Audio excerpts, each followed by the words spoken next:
There are some crimes Vietnam takes so seriously that if you're found guilty of them, you might die. Murder, rape, drug trafficking. Vietnam has some of the toughest drug laws in the world. But fraud and embezzlement, some white-collar crimes, are also punishable by death. And this woman, this billionaire, has just been sentenced to die. Vietnamese billionaire Trong My Lan has been sentenced to death for fraud. 67-year-old Trong My Lan was found guilty of embezzlement, bribing state officials and violating bank lending regulations. It's been described as one of the greatest bank frauds in history. Her crime, siphoning from one of the country's largest banks hundreds of trillions of dong. That's the local currency, worth close to $17 billion Canadian. That's big. Forget Theranos, forget FTX and Sam Bankman-Fried. This is bigger. The amount of financial damage she's alleged to have caused is equal to about 6% of the entire country's GDP. And what I didn't realize about this story at first is that her conviction is actually part of a much bigger story about how one of the fastest growing economies in Asia, some experts call Vietnam the next China, how it's grappling with a mountain of white-collar crime that could threaten everything.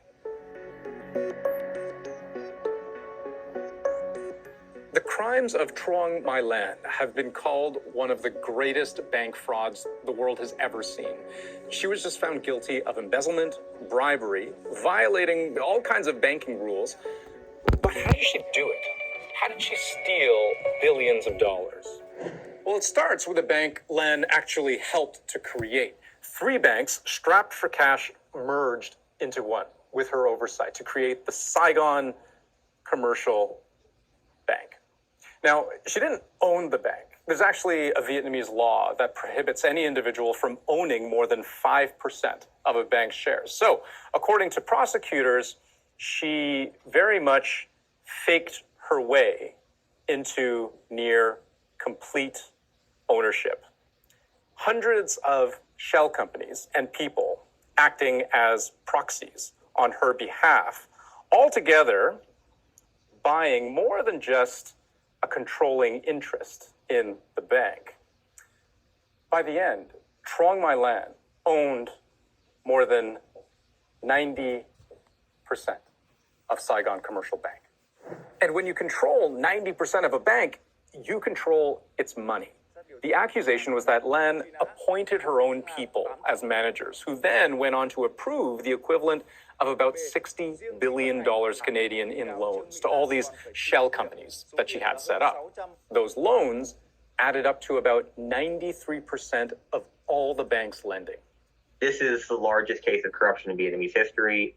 It's arguably the largest case of corruption in history. How did she do this without anyone knowing? Well, that's the other problem. People did know. For example, her driver was accused of pulling out billions of dollars from the bank in cash over a 3-year period to store in Lan's basement. Lan was accused of paying bribes, sometimes millions of dollars at a time, to keep things quiet. In all, more than 80 people were tried and convicted on charges ranging from bribery to abuse of power in connection with this epic, decade-long scheme. Lan's husband got 9 years in jail, her niece 17 years, and a senior bank inspector who turned a blind eye, life in prison. The scale of this corruptions case is quite significant. It is not only, Chung My Lan herself as a real estate tycoon, but also along with 84 associates and over 2,400 witnesses and experts, have been called. The victims in all of this? All those people who bought bonds from the bank, hoping to earn a little interest down the road, but who may now get very little, if anything, back.